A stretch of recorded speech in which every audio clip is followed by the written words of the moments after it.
5. So, do you want to explain what's the challenges, just so people know? No, but we're going to do this first, and then we're going to explain the thing. Yeah, so we have a challenge for Muslims where we're simply asking them to show us how Jesus is a Muslim. Because if you have talked any time with a Muslim, they will bring the argument that all the prophets, David, Abraham, Moses, Jesus himself was a Muslim. So we just want to understand how is Jesus a Muslim when the concept, the teachings that they brought are diametrically opposite. That's one challenge that we have. Probably, we can. That's the challenge that we have. It's showing the mirror version of the challenge. Okay. Yeah. Yeah, so that's as Daniel just said. That's basically the premise of what we're doing. Can we make this a little higher? Let me know. Keep going. Yeah, that's fine. That's better. Okay. Yeah. You could also come this way. Yeah, so basically that's the premise of what we're doing. We're using this as a method to engage in conversations with Muslims, and then hopefully obviously evangelize to them. But that's granted that they hopefully come to us and that we can have a good fruitful discussion. Yeah. So we're willing to give €250 to anyone who can show us from the Quran or from the Bible how Jesus is a Muslim. Anyone. So we are in Limerick right now, Limerick City Centre. It's a challenge open for everyone. If you show us, we're gonna give you the money. That's the deal. Yeah. And Daniel, what would be, so if you were to try and answer our challenge yourself, from the Muslim perspective, from all the study that you've done, what would be the best answer you could give? Or do you think there even is a case to be made? Yeah, the thing that I've heard from people is that, the prayer position, they appeal to the ending chapters of the Gospels where Jesus goes in the Garden of Gethsemane. Yeah. And they say that Jesus fell down and prayed, and that's the connotation that they take, that because Jesus fell down in a particular position and he prayed, therefore that is making him a Muslim. Yeah. They also said that act of bowing down is an act of submission as well. He submitted his will to God. Yeah. And that is what a Muslim is, one who surrenders himself to God according to God's will. Okay. That's the idea they get. He first of all, the prayer position and the action of submission to God. This is like a definition of Muslim for the Muslim people. Yeah. That's what they come up with. And is that definition actually right though? So for example, if I'm a Jew, right? Yeah. I believe there's one God. Yeah. I submit myself to that God. Am I now a Muslim? Probably not. Probably not. Like even a Hindu bows down when they go to the temple. They bow down and they pray to their own God. That probably is not the definition of being a Muslim. You have to submit to the God called as Allah, specific name. Again, you cannot have other names like Hare Krishna or things like that. Yeah. Although you're taking that prayer position, you're bowing down, you have to come to this deity that Muhammad revealed, Allah. Yeah. Yeah. So I think that disqualifies a lot of people. But what about the inclusion of Muhammad as well, right? You have to obviously profess Muhammad. You have to believe in Muhammad, right? You can't be okay. Think of it this way, Daniel. So if I submitted to the God of the Quran, am I allowed to just ignore Muhammad, or do I have to also factor him into my, let's say, my religious life as a Muslim? Is he part of what it means to be a Muslim, basically? Yeah, actually, that's a tricky one. Maybe Muslims don't realize. Unless they use Muhammad's name in prayers, their prayers are not even answered. Yeah. He being just a man, they're making him as a mediator between God and man. Yeah. Even when you want to get saved, the Shahada, if you cannot use the name of Muhammad, that's not, agreed upon as salvation. Yeah. So just believing in Allah is not enough. You have to believe that Muhammad is the last prophet and his message is the final revelation of God. Yes. So there is no doing away of Muhammad. Even if they say that Abraham, Moses, Jesus are the prophets of God, yet their names are not valid. You have to bring Muhammad into the equation. I think that's a problem, right? Because why is a man given such a prominence within Islam? Yeah. What are your thoughts on that? No, to me, as you pointed out, it makes it seem as if Muhammad is a mediator, right? to God on some level. Even though there's certain verses which says that God doesn't need a mediator, but then there's other verses that says Muhammad is a mediator. So it's like, which is it? Is he a mediator? Is he not a mediator? And if he is, I mean, mediation to God is like, this is like divine mediation we're talking about, because we're talking about someone's salvation is contingent upon professing him. Right? The Christian understanding is that you profess Christ, you profess God, right? That's it. You profess God, right? That God is who saves you, not a person, not a man, right? Muhammad is just a man, right? But according to their paradigm, you have to profess him. If you don't profess him, you're not going to be saved. So your salvation is contingent upon it. There are a lot of other problems, because in the prayers they're directly speaking to Muhammad, a dead man according to their own sources. Now, according to the biblical paradigm, that would be called necromancy, because you can't speak to a dead man and ask him to, intercede for you and things like that. With Jesus, but you're fine. also, like, when they say peace and blessings be upon him, what is that? That's a supplication to him, is it not? Let me correct you there. Not upon him, they're speaking directly to him. They're saying, "Oh prophet, peace and blessing be upon you. Salamu alayka." That's what they're saying. But that is, as you said, right, that is a form of necromancy, because he's not alive. He can't hear that. Why are they saying that? That's a problematic statement again, because according to the hadiths and traditions, it seems wherever any person is engaging in prayer and they call upon the name of Muhammad, those blessings are conveyed to Muhammad and then he replies to them. Okay. Have you heard that before? No. So that I don't know. So they believe Muhammad is still alive in some sense? In some sense, I don't know, but Muhammad, I don't know.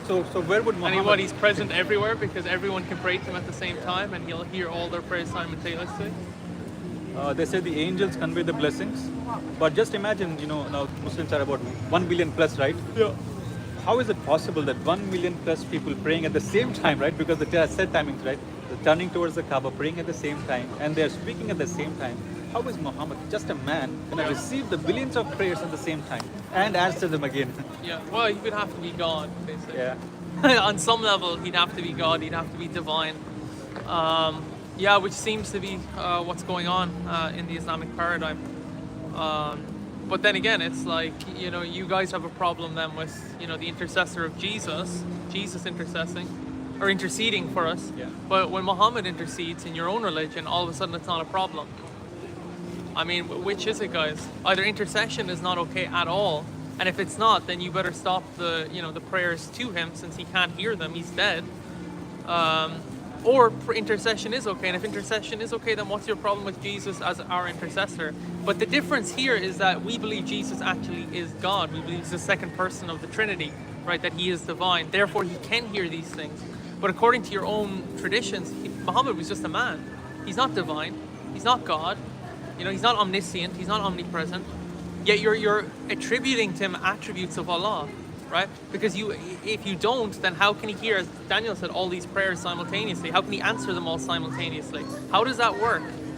Okay, I have a problem with Muhammad interceding for me, because I could still accept Jesus' intercession, because the Quran says that he was sinless and he was not touched by Satan at his birth. But Muhammad was rebuked for his sin. He doesn't call him sinless. Not just that, he was actually rebuked for bringing in satanic verses, the false verses. Now, my fear is this: if I have to accept Muhammad during his intercession, what if satanic verses come to him again? And he can condemn someone to hell. I don't have a security. I would be very fearful if I would have Muhammad intercede for me, for the same reasons I mentioned now. He's not sinless. He is susceptible to intervention from Satan, not Jibril, but satanic sources. So how can I trust, how is it possible for me to trust him?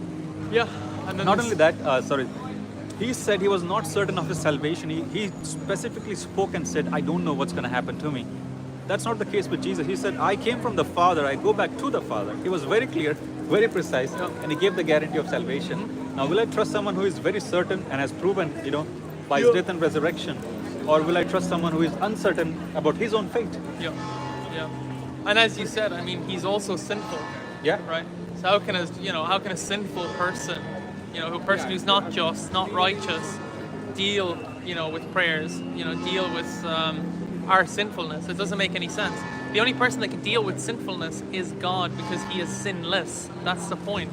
Unless you want to attribute sinlessness to Muhammad, but then you're going to have a problem, because even according to your own Quran, like chapter 80, verses 1 to 10, it says that Muhammad was rebuked for abusing a blind man, right? Is that okay? When according to the same Quran in chapter 3, Jesus heals the blind, and then you have Muhammad abusing them? I mean, by your own, and that's just one example. There's another example where Muhammad has to pray to Allah for forgiveness. Why is he praying for his own forgiveness and for the forgiveness of his companions if he's sinless, right? Doesn't make any sense. So your Quran clearly shows that he did things that he had to, apologize for. He got things wrong, like the satanic verses, like other stuff. So this is clearly not a sinless individual, but yet you want to project your prayers onto him when prayers should only be projected onto God, since God is the only person who's truly righteous and can deal with our prayers and with forgiveness. Yeah. Yeah, that's a tough deal. If you're a thinking man, you have any common sense, I don't know how you can submit to, this man who was rebuked for sinfulness, who did not claim to be God, at least in the case of Jesus. Jesus says, I'm the resurrection and the life. Which man can say that? Yeah. He didn't say, I'm just a preacher of resurrection. He said, I am the resurrection and the life. Yeah. Whereas we don't see those claims made by Muhammad. And how is it possible? It's very strange.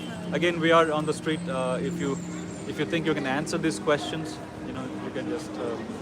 Yeah. Then you also have, his name, like Muhammad or Ahmed, it means the most praised one, which is one of Allah's names. Yeah. It's like, well, why is he doing that? Why is he assuming for himself one of God's names? Yeah. Right? Because, like, the most praised one in what sense? Yeah.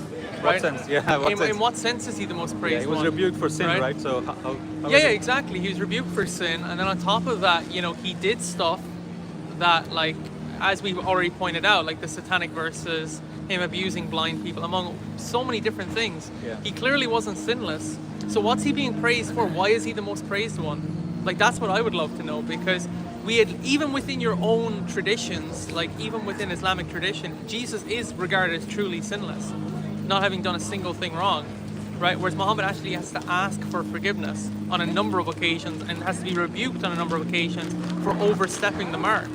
So what is he the most praised one for? Yeah. The other issue, the death of Muhammad, the way he died, through poisoning. Yeah. Now, Quran constantly affirms that God validates his prophets, right? And that is the argument given for Jesus being taken away from the cross without experiencing death. Now the question is, why did he not do that with Muhammad? No one was fighting him. At least Jesus was physically constrained and put upon the cross, but no one was doing that to Muhammad. Mm-hmm. If Allah is a healing God, and if it justifies, vindicates his prophets, why did he let Muhammad die a false prophet's death? Mm-hmm. Not according to me, according to the hadith. It says, Allah himself says he's going to cut the aorta, the vein of the heart, or the artery of the heart, if someone is falsely prophesying in his name. And those are the same words used by Muhammad. Again, not my word. No, we are not making this up. This is in the hadiths. Why would Muhammad choose to use those words where he says, I feel my aorta has been cut off? Yeah. Did he not know he was putting himself in the category of false prophets? Yeah. That's a question for you to answer. So all these reasons, it's very difficult to trust him as a mediator for our salvation. I don't know how you can trust that. There was something else I was going to mention. It has to do with the fact that he's regarded as, so like according to your own like tradition and stuff, like, and what the Quran says in a number of verses, he's regarded as the example for all generations, right? Mm-hmm. Which implies he's the ultimate moral and ethical example. Yeah. Meaning he should fulfill that, historically speaking. His example should exemplify the ultimate example of what it means to follow God, right? Now, one of the ultimate ways in which we can glorify God is through love and humility, right? So the question would be, what's the ultimate example of love and humility? Well, Jesus sums it up in John chapter 15. It's found in self-sacrifice. It's found in your willingness to serve other people to the point of death, right? That you're willing to lay down your life for others. Like, that's the level of self-sacrifice we're talking about. Now, my question is does Muhammad exemplify that level of love and servitude to others by willing to lay down his life for the people around him and willing to humble himself to nothing so that, others may be served to his own detriment? Does he do that, historically speaking?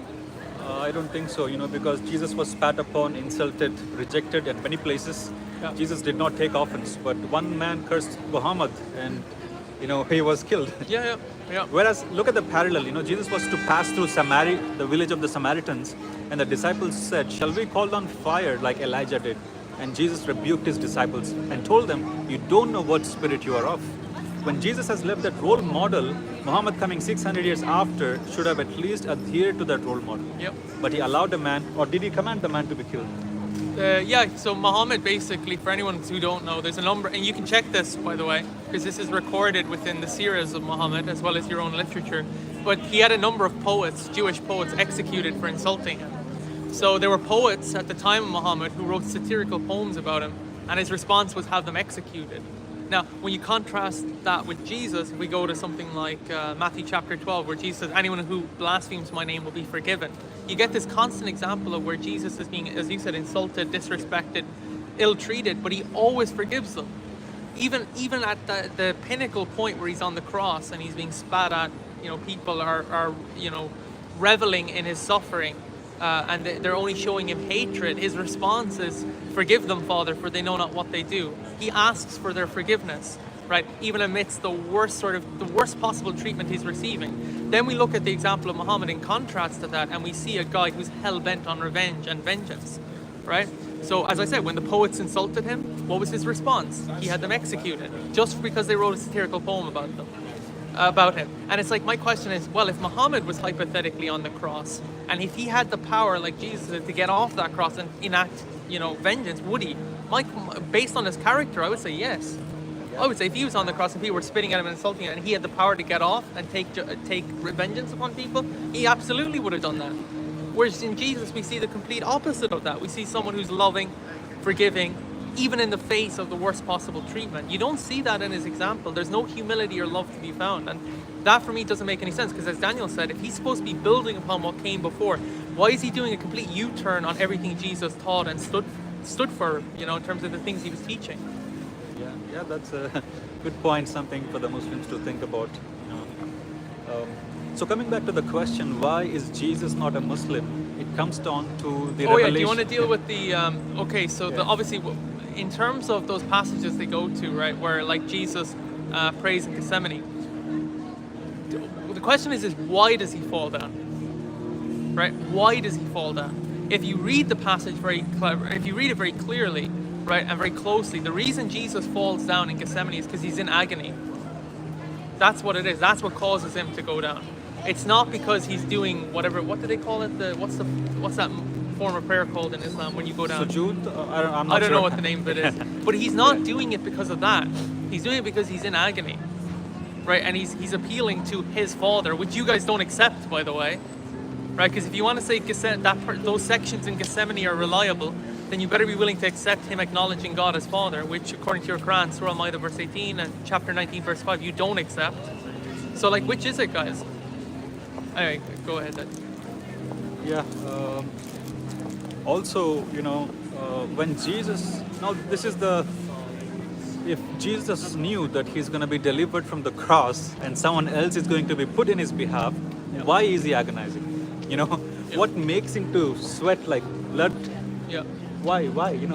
So, dear Muslims, that's not the situation. If he knew that he was going to be raptured or, just taken off from the cross without suffering, then he would not be agonized. This should prove to you that Jesus knew that he was going to die and rise again after suffering.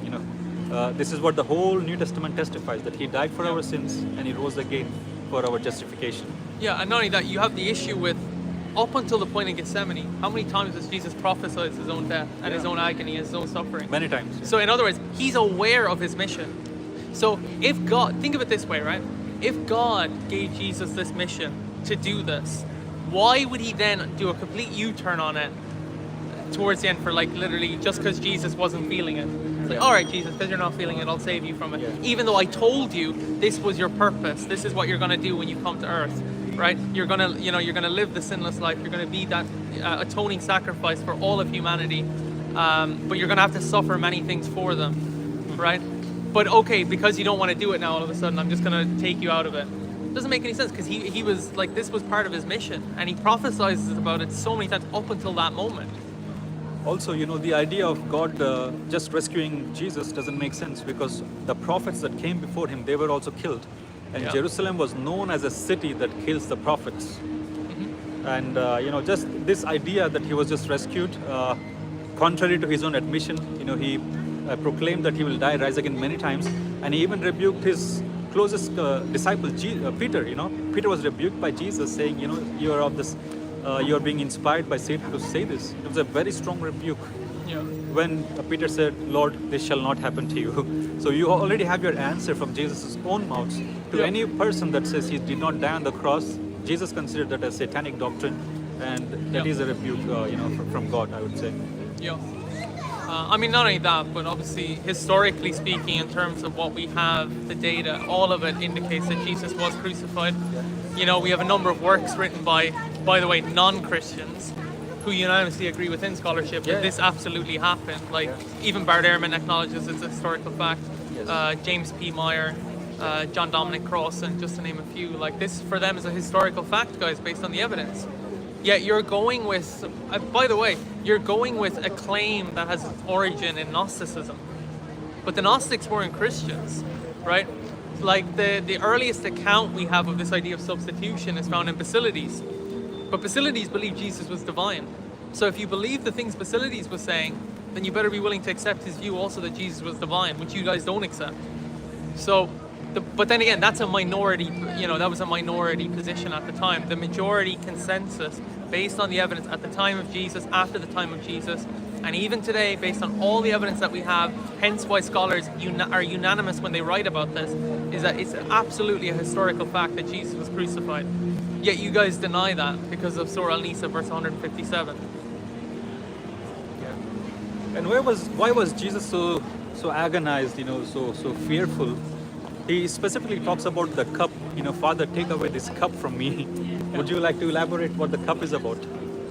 Well, the cup is the cup of wrath, the cup of suffering. So what we have in the garden is an example of Christ's humanity, right? Whereas humanity is shuddering at the fact that he has to face what he's going to face. But Christ then finishes that by saying, let it all be done, Father, according to your will, right? So what the Father has decreed and planned, which Christ has already established prior to that, is his imminent crucifixion, which will be the atonement for the entire world. That's what Christ wants to be fulfilled, even if his flesh is battling against that, right? Because Christ was fully God, right? So the will of God triumphs over any contention the flesh may have in that moment, right? And that's why he's 100% set on it, and that's why he's 100% going to fulfill it, and that's what we see in Scripture. Even if you want to make the argument that Jesus submitted to God, now the question is, which God did he submit to? Because the God of the Quran is not a father to anyone. Surah Al-Ikhlas, chapter 112, it clearly says he's neither begotten nor begets anyone. And I believe it's in somewhere chapter 19, where it says, no one can approach unto Allah except as a slave. Yeah, 19 verse 5. Yeah. So having said these things, and Jesus taught his disciples to call God Father. Now, where there's a apparent contradiction, father-son relationship and slave-master relationship. And by the way, just to add on to that, I mean, this is even agreed with in critical scholarship by atheists. Like, Bart Ehrman's an atheist, and he agrees that Jesus used the term Abba when referring to God. Abba means, just for those who don't know, it's actually a closer term than father. It actually means dad. So can you, as a Muslim, refer to Allah as your dad? And can you say, I'm a child of my father in heaven, my dad in heaven? I don't think you guys can. And if that's what Jesus was teaching, why was he teaching that? And that's, as I said, that's agreed within scholarship, even by agnostics and atheists within the discipline. They absolutely agree unanimously that the historical Jesus viewed God in that way, and he taught that God was a father to his disciples and can be viewed in that way. But you guys don't believe that. So what, like... Yeah, now someone can say that, your New Testament is changed, you're putting words in Jesus' mouth. We don't have to do that, we can actually go back before Jesus' time. We have something called as Dead Sea Scrolls, which were discovered, and we can date back to 250 years before Christ. So we know what he saw and read, from the scriptures. So in the Old Testament scriptures, the Father, the God of the Old Testament says, I will be their Father, I will dwell in them, and I will walk among them. This is an Old Testament prophecy. David was called, the first begotten of God. Abraham also related, so on and so forth. And David mentioned that God, you are our Father. So we don't need to go to Jesus to establish that the God of the Bible allowed himself to be called God as a Father. Yeah. In fact, I would go on to say he's the one that instigated or give it the revelation that they should call him as a Father. So it is very clear from our scriptures that this God always wanted to be called as a Father because it's a relational God, Yeah. Which I don't think Allah is a Even relational look, God. at the end of the day, even Jews today, they will still acknowledge God as a father Yeah. in a spiritual sense because of the Old Testament scriptures. Yeah. Meaning, because that's so consistent in the Old Testament, that God does reveal his fatherhood to a certain degree. Jews even acknowledge that to a certain point. Okay? So that's something that's consistent. Now, it's a little bit different in terms of exactly how we view it, but you can see that even they're recognizing the fatherhood of God as found in the Old Testament. And then with Jesus, it's revealed fully, the person of God as Father, right? The other thing in terms of the proof Jesus is a Muslim thing, which is very, very, I think it's quite, it just kind of obliterates the whole argument, is the fact that Jesus called himself the Son of Man. That in and of itself is, a problematic statement because, and by the way, Bart Ehrman agrees, because I like to use Bart Ehrman because you guys love him for some reason, even though he completely refutes your religion. But Bart Ehrman agrees that the term Son of Man did go back to the historical Jesus. Now the question is what does the Son of Man term mean? Well, according to Bart Ehrman, it means cosmic future judge other than God. Yeah. Okay? So if you're talking about a cosmic future judge, what does that mean? It means the one who will come as part of God's final judgment to judge the entire world and be responsible for the resurrection of those who are going to be resurrected unto life versus those who are going to be resurrected unto damnation, right? That was his function. This is a divine role, right? This is a divine person that's coming at the end of times as the messianic Davidic figure to enact the final judgment upon all of humanity. So if Jesus did say that, can he be a Muslim? If he's talking about a God other than God himself? No. Yeah. If you look at the white throne, popularly called the white throne judgment seat, you see that Jesus says that he's going to be the one sitting on the throne and he'll be separating the goat and the sheep, an honor that is only reserved for God. Yeah, and by the way, that passage from Matthew 25, Muhammad quotes that verbatim in the Hadith Qudus thing. I have the reference for it, but basically there's a Hadith where Muhammad quotes Matthew 25 verbatim and he attributes it to Allah. But if you read Matthew 25, it's actually Jesus speaking. Do you see the point? But yeah, like Matthew 25, as Daniel pointed out, that's the whole paradigm here, is that Jesus is seated upon the judgment seat and he's judging the entire world, right? Deciding who's getting into heaven and who's not, right? So if he's doing that, and your Quran, by the way, says only Allah can do that, because in chapter 2, verse 210, it says on the day of judgment, Allah is coming on the clouds of heaven with his angels to judge the entire world. But Jesus says in Matthew 25, 26, 24, Matthew 16, Mark 14, for example, that he's the one on the day of judgment coming on the clouds of heaven to judge the entire world. Then who's he claiming to be? By the standard of your own Quran, that's Allah. So Jesus is claiming to be Allah. Just as much as you guys, chapter 22, verse 6, Allah alone is Al-Haq. Jesus in John 14:6 calls himself Al-Haq. So if only Allah is Al-Haq, according to chapter 22, verse 6 of the Quran, and Jesus says in John 14:6 that he is Al-Haq, who's he claiming to be? Yeah. There's another problem as well. Quran presents a challenge, and it challenges that no one except Allah can even create a bird.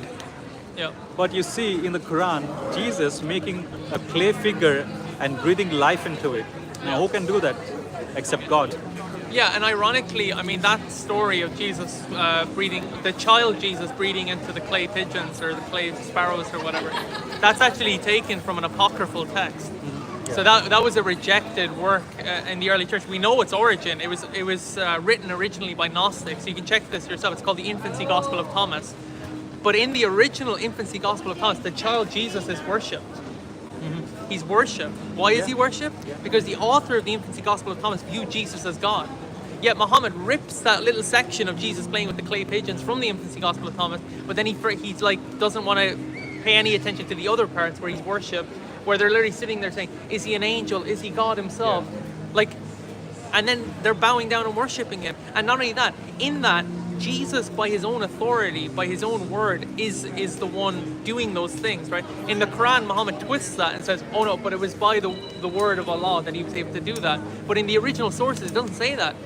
Because we have the originals, which predate the Quran. Remember, Quran wasn't written until roughly, 7th century, you could even argue 8th century by some scholars. And these apocryphal texts are 2nd century, meaning they predate the Quran by 400 to 500 years. And in them, Jesus is doing things by his own authority. So he's raising the dead by his own authority, right? He's breathing life into things by his own authority, not by the authority of Allah. Why? Because Jesus is God, he is divine, therefore he can do these things of his own authority. No, even if it says by Allah's permission, it's all right. Even then you have a problem. I don't say it's right, but even if you admit that by Allah's authority Jesus did that, now you have a problem. Allah is taking partners in creation. Why is Allah giving Jesus that position with him, that he can create life into inanimate things? That's only something that God can do. Now, why is Allah exalting Jesus to that divine status that he can do that? One of his names is Al-Hayy, the ever-living one. Then you have Al-Muhyi, the resurrection and the life. These kind of titles will become applicable to Jesus because he's able to give that life. That is shirk of the highest proportion, because now Jesus is a partner with Allah in creation. So even then you have a problem there, I would say. Yeah. And as you said, the resurrection and the life, right? In John 11:25, Jesus refers himself as the resurrection and the life. But even if I was to put John 11:25 aside, it still doesn't change the fact that who's the one resurrecting on the day of judgment? Even if you were to put that verse aside, Jesus is. Right? Who's the one giving life according to the Bible? Jesus is. So it's very clear that he is the one who will be resurrecting. He is the one who gives life. Yet according to your Quran, chapter 22, as I said, it's Allah who is going to be doing, or not chapter 22, which chapter is it? Chapter 2, verse 210. And some of your other chapters, it's Allah who on the day of judgment will be resurrecting those in their grave. Yet Jesus says he's the one who's going to be doing that. So, the connection is quite clear. Also, so the idea of God taking partner, John chapter 5, Jesus said he's able to do whatever the Father does. That's an unparalleled claim. No prophet can say that. Jesus says, my Father has not rested, he's still working, and I am still working. Then he says that what I see, I can do, and whatever the Father does, the Son does likewise. And then he quotes what Adam said, that the dead in the grave shall hear the voice of the Son of God, and those who hear shall come back to life. This cannot be just a man. If he was, then you have to say that God has exalted one man to godhood within Quran, and that is associating partners with Allah. But nevertheless, if he has associated, then you have to accept Jesus as Allah as well. Look, you have other issues as well. Like you have, for example, the fact that you guys believe the Quran is eternal, right? Now, one of Allah's attributes is that he's uncreated, right? But you will say that the Quran is separate from Allah. So the Quran, which is separate from Allah, is uncreated. Allah himself is uncreated. The logic is simple. When I know people might say that's a bit hyperbolic, but at the end of the day, this is the semantics of what you're saying.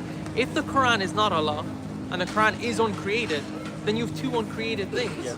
I would like to point out that's not a hyperbole or exaggeration. In fact, the hadiths tell us that the verses that people quoted, they are going to come on the day of judgment. And they're going to argue with Allah and present evidence that, so-and-so person recited me. He recited me this day, there. So this, whatever it is, Quran or verse, has omniscience. It knows. And then not only that, but on the day of judgment, the Quran itself will take the form of a man. A pale man, A pale man, right? And he'll come and he'll judge, apparently, to some level. Right? He'll go around accusing people. But you have an eternal book separate from Allah, meaning you have two uncreated things in Islam, and this uncreated book is then going to become incarnate, and yet you guys have an issue with incarnation. It doesn't make any sense. Your so-called Word of God became a book, right? It became a book. So that you have a double incarnation. It became a book, a double transfiguration. It became a book, and then it's going to become a man, and then walk around accusing people. How does that make any sense? Just a simple comparison here. You're telling us that the inanimate book became animate, but we say that the Son of God pre-existed. He was already existing, and he just took on flesh, which is more believable. An inanimate thing becoming animate, or someone who already existed putting on flesh and coming in the midst of humans. That's Yeah, that's great. But it makes more sense when it comes to, if we talk about God's word, God's eternal word, right? Like, if God's word is eternal, then just as much as God himself, the Father, is personified, the word would have to be personified. Yeah. So you would have two divine persons there, right? Yeah. Whereas as Daniel says, what you have in Islam is you have your God, Allah, who's personified to some level, even though you guys don't believe, because we had discussions with an imam where he said God isn't even personal in the Islamic sense. Yeah. But even if I was to say he was, or whatever you guys think, it still doesn't change the fact that your Quran, within your own traditions and your own understanding, is regarded as uncreated, separate from Allah. Yeah. So you have two uncreated entities there, right? Uncreated is an aspect of divinity. Yeah. That means the Quran is divine, just as much as Allah is. Yeah, Because and you can't justify it otherwise. Yeah, it also has to be distinct from him because it argues with him, you know? Yeah. Yeah. Unless you want to argue that Allah on the Day of Judgment is arguing with himself, which, by the way, that's a funny image. I can't picture Allah. The Quran, which is Allah, is arguing with Allah on the Day of Judgment, and they're having a conversation with you. So in other words, he's talking to himself. Yeah. I mean, Like, that's the doctrine of a madman. Yeah. The accusations that you level against Trinity are coming back at you. At least we have a basis because we believe that, you know, God is one, three persons, always existed, and they are able to communicate with each other. But here, that's not the case. If Allah is one, you know, where are these things coming from? Yeah. Does the black stone also intercede? Tell me. I think so. From what I heard, maybe viewers But it has can. something to do, if I'm not mistaken, I have to check this, but like it has something to do with like the color of the black stone changed because of sinfulness, right? Yeah. So this black stone is like, according to your own traditions, is somewhat of a living entity because it was able to detect the sinfulness of the people and then transfigure and change color. Like, Yeah, I don't know. Maybe from what I heard, it was originally white or something and then it turned black. there's all sorts of stories. Yeah. You know, some people say it fell from heaven or something Yeah. like that. But if you go and look at the history, the stone existed way before that, and apparently it was people used to get naked and go around the Kaaba. You know, they used to you know, rub on it and things like that. That's how it became old. That's the history that I know. How it was adopted into, you know, Islam, that I'm not really sure. Yeah, and not only that, but there's a suspicion by, many like scientists, for example, who haven't been allowed to analyze it because you guys won't let them analyze it, that it's actually in fact a meteorite. That's all it is. It's a meteorite that fell from heaven, right? So from the cosmos, there was a meteorite that hit the planet, and then they kind of just looked at it and they thought it was something celestial, so they kind of began to worship it, and then they enclosed it. But we'll never know because you guys won't let us test it. So like, I'd be interested, like, imagine if scientists today were allowed to analyze it, you'd let them analyze it, and then we found out it was a meteorite. What would you guys do then? Because your whole object of worship here is a stone that's enclosed, it's encased within a building. I got another question actually. Now you guys are telling us that the Muslims are telling us that God protected Jesus on the cross and he raised him up to himself. But as I pointed out, he did not protect Muhammad from poisoning. He died through poison. Now the Kaaba, the black stone, if the black stone is holy, why did not Allah protect the black stone? Because right after Muhammad's death, after a few centuries, it was invaded, and the invading party took the black stone. They made it into pieces. What you have is a very small section now, and the history tells us that he used it as a toilet stone. The Kaaba, he desecrated the black stone. He used it as a toilet stone, and now what we have is a part of that stone. Now the question is this: if this was holy, why was it not preserved? Yep. And that person who invaded Mecca and he took back all the spoils, he challenged, if there is an Allah, let him stop me. Yep. Now you're saying that he's gonna deliver Jesus, but he's gonna let the black stone get destroyed, he's gonna let Muhammad get destroyed. Doesn't make sense. Even if I grant you your argument, you're telling me that Jesus is greater than anything that you have within your, and yet you want to use Muhammad's name in salvation. How is it? Yeah. That doesn't make sense to me. Yeah.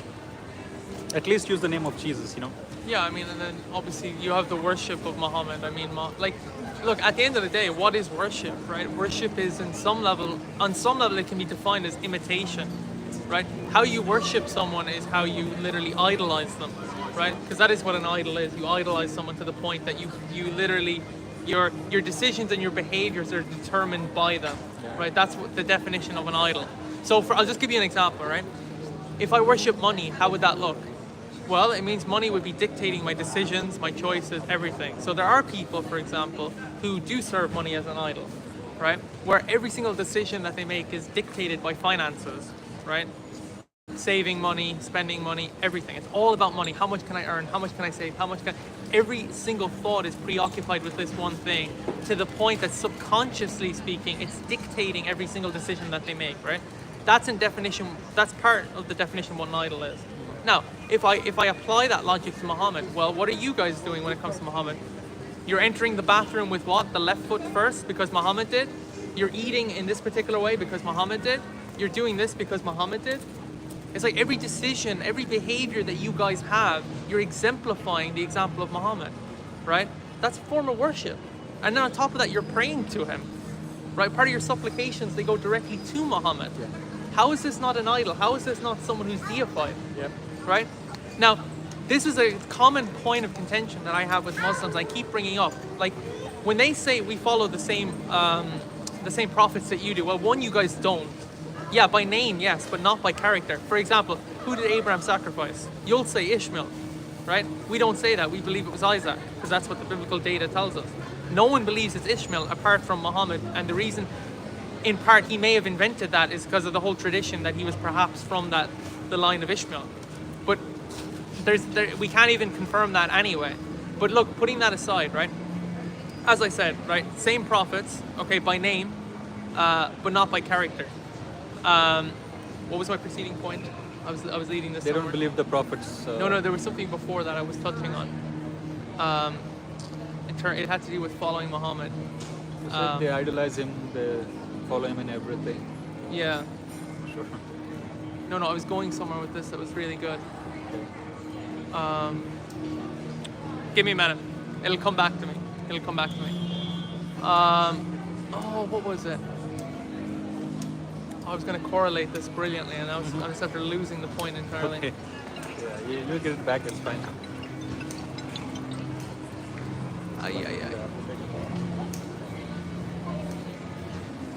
Oh yeah, so like when it comes to the prophets, right? Like we regard them as sinful. Why? Because we're told, scripturally speaking, that they're sinful, right? You know, they did things that were not exemplary. You know, weren't exemplary of the faith. So, for example, David commits adultery. Solomon goes after foreign women, which leads him to foreign idols. You know, Noah drunk in a vineyard. Moses kills a person, so on and so forth, right? So, you know, part of the reason why you follow these prophets and their examples is because you believe they're sinless. We don't believe that. So, for example, Daniel and I, we don't follow the example of Moses because we don't believe Moses is the perfect example to follow. Yeah. We follow only God. So God is our example. And not only that, God does us one better by exemplifying that example perfectly in the flesh, by assuming flesh and demonstrating to us with that perfect obedient example what perfect obedient righteousness looks like. Right? So we have that example in history, right? So that's why we follow Jesus and the example of Jesus, because he was God in the flesh and he gave us the perfect example. Now Muhammad's not God in the flesh, right? He was a fallible creature, right? But yet you guys hold him to this view of perfection and that his example should be respected and followed. But why? He's not God, he's not perfect, he's imperfect, and according to your own hadith and your own traditions, he did things that he was rebuked for and that he had to ask forgiveness for, right? Meaning he wasn't the perfect example. Now if he's not the perfect example, why do you hold him to the standard that he is the perfect example? And why do you follow the prophets in that way when, as I said, Moses killed a man, right? David committed one of the worst forms of premeditated adultery you'll ever see. Solomon went after foreign women when he was told not to because they would lead him after foreign idols.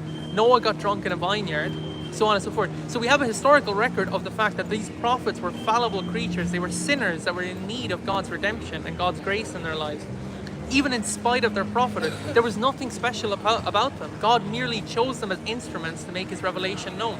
There was nothing particular about them. He just chose them as instruments to make his revelation known. They were just as sinful as Daniel and I. They were just as fallible as the rest of us. They were in need of God. They were in need of his salvation. They were in need of his redemption, right? They were just chosen instruments, right? Jesus, it's different because Jesus actually is sinless. He's God in the flesh. He's perfect. And he tells us that he fulfilled the law and the prophets. The only person that can fulfill the law and the prophets is someone who's totally perfect and totally righteous and totally holy. Hence why it has to be God himself. And that's why we get that recorded example from Christ of the perfect obedient example of what it truly means to follow God and glorify God in everything that you do. That's why we can follow God. But you do not have that in Muhammad unless, I don't know, unless you feel differently about it. Yeah, no, there is no comparison or between Muhammad and Jesus, and if Muhammad was to confirm what preceded him, we see Jesus saying that, from the beginning of time, it was man and woman, one man, one woman, although he says, this is Matthew chapter 19, Mark chapter 10, Matthew 5 as well. If you see there, he says that God allowed Moses to legislate divorce because of the hardness of people's heart, but it was not from the beginning. So there was a deviation through Moses. Jesus brings the correction. Now, later on, Muhammad coming, if he was following the same message, same God, he should have affirmed and continued the practice declared by Jesus. How many wives did Muhammad have? 13 or somewhere around that number? He had over sex 10 slaves. anyway, well over 10. Yeah, well over 10. And then sex slaves. Then Muslims are allowed to have 4 wives. That doesn't sound like the faith of Jesus. And by the way, like, if he's the ultimate example, right? Why does he get to do stuff that, like, if we're supposed to follow his example, right? Why is it we get 4 and he gets more than 10? Oh, just because he's specially chosen by God? But what's the example in that? Yeah, there's no example in that. Yes, he gets more than 10, I get limited to 4. How is that fair? Yeah. I think it'll all set right when you go to heaven. You get 72 virgins, probably. Yeah. That's the only consolation, Yeah, and that's, this is another point of contention I have with your theology, because when we talk about paradise, right, Jenna, as you guys call it, we're talking about a spiritual existence where we exist with God in such a way that we're there in His presence. And the whole purpose of that place, right, that spiritual place, is to fully enjoy God for eternity, as far as His glory, everything, right, His presence, everything. It's all about worshiping God, glorifying God, and enjoying God, basking in all the things that God has to offer forever, right? It has nothing to do with the flesh. But yet Muhammad incorporates the flesh into paradise. It's all about, as you said, these 72 virgins. It doesn't matter whether it's 72 or not. You still have this doctrine of houris, according to your own theology, where you'll get multiple houris, right? And it's about, the pleasures of satisfying the flesh. How is that at all in any way representative of this total spiritual, eternal experience with God and enjoying God forever? How do you equate the two? I'll be back. Yeah, no worries. So this for me is part of the problem, right? It's you have this theology where, it's you're this is supposed to be, as I said, a spiritual plane, right? Or, a spiritual experience, right? Where we're with God forever. And as I said, we get to bask in the glory of God. We get to enjoy His presence, His glory, His love, all those things, right? And it's total joy and total peace forever with God. Yeah. That's what it's about. It's all about that worship, that glorification of God, all these things, and being part of that forever. Whereas Muhammad incorporates the things of the flesh into it. Mm-hmm. Whereas the whole purpose is we're supposed to move away from that forever. Yeah. It's a total, spiritual experience. Again, how do you reconcile the two? This proves to me that following Islam, you cannot go in the presence of God. The idea of being satisfied by something else, 72 virgins or whatever it is, still being in the presence of God and still lacking and looking to get a fulfillment, that proves to me that they're not in the presence of God, because God, the Bible says that. So just quickly, as we move closer to God, is the idea here not that we move further away from our own flesh? Yes. It's less about our flesh and it's more about the spiritual things, right? Yes. Spiritual needs, our spiritual sanctification, that sort of thing, that we move closer to God. Yeah. Yeah, Muhammad is tying the two together, right? Yeah. It's no, you bring the flesh with you. Yes. It's like you just had the best meal that you can ever have, but you still want to eat something shit, Yeah. How is it possible? If you're telling me that Islam's lead me to the presence of God, and the Bible says God is the fullness of joy, at His right hand are pleasures forevermore, how will I be still looking for more pleasures? This only one of the two possibilities, right? Yeah. Either I'm not in the Almighty's presence, or that's it. Yeah. So I think this proves to me that no Muslim is going to heaven, or they cannot enter the presence of God because of their own admissions here. I'm still. I have no reason to believe that version of heaven exists. Yeah. The Jenna of the Quran. I have no reason to believe it exists. Because as Daniel and I pointed out, you're supposed to be, as you move closer to God, you move further away from the flesh. It's the flesh that leads you to do things that are fleshly, right? As far as lust, satisfying desires, those sort of things, right? Fleshly desires. Things that are not becoming of a servant of God, right? And we're supposed to be moving away from that. But yet Muhammad, again, brings it with him. And it's like, no, we need to have that part of Jannah. It's like, for me, that just proves it. It just proves that that place does not exist. Yeah, there are other problems as well. They talk about having young men catering to physical needs, talking about homosexuality in heaven. Then we don't understand, what is the role of woman. It only talks about men getting the virgins. What about the woman? What happens to the woman? Yeah. Well, so the women, from what I can understand, their whole purpose and function in Jannah is to be available for men. But they're not virgins if they're already married in heaven. Yeah, if they're already married, yeah. But the point is, if they're not married or they are married and they make it into Jannah, part of their primary function in Jannah is to just be there, available for men. So when men want their they want to be satisfied, that's why they're to be there. That's too bad, right? That's too bad. So the women that are looking at the stream, you can post your comments. How does that make you feel? Do you think you're being valued? Do you have any value in Islam? Not only that, then the position of woman itself is very denigrating, meaning you don't have the same right to salvation because you are mentally deficient. We have all So in your own hadith, right, your own prophet said, right, he said that women are inferior to men and that there's more of them in hell. And one of the reasons, the justifications he gives is that they're inferior to men, right? That they're deficient in intelligence compared to men. And not only that, what does he say? The witness of two women is compared to one man. Mm-hmm. What does that tell you? He views them as inferior. Yeah. Not only that, if they are in a season of prayer or fasting, if they're in menstruation, they should not be praying. Their prayers are not counted. That means, according to the logic that we discussed earlier, when the Quran verses are going to come before Allah on the Day of Judgment, they're going to testify against her that she missed the time of prayer and she did not recite certain things, and that will add to her damnation. Now, who created her to have the menses? It's by design, right? So, and not only that, I mean, okay, that as well, and then who created on top of that these sinful desires and passions we have in Islam? Well, it's Allah did, right? Yeah. So he's the one who created that. Okay.